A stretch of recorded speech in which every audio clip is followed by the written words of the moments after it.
zemgalieši. Mēs nākam no zemes plašajiem līdzinumiem un laukiem.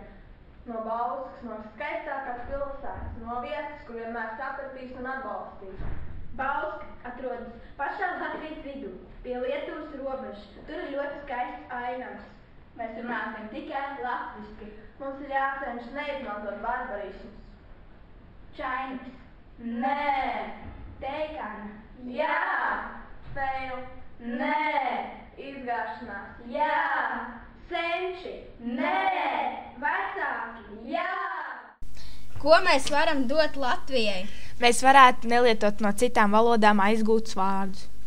Izzināt Latvijas vēsturi, pieminēt tos, kuri ir aizstāvējuši mūsu valsti un cīnījušies par mūsu brīvību. Saglabāt senās tradīcijas un paražas.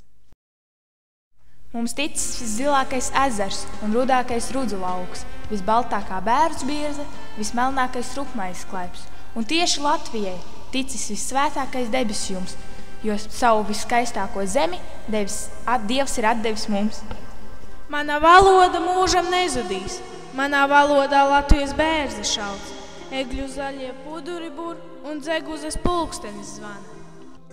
Ar nēšiem nāk sieviete jauna, nāk Bauska, atkal uz rītu, senā un vienmēr jaunā Austrum Zemgales dvēselīte.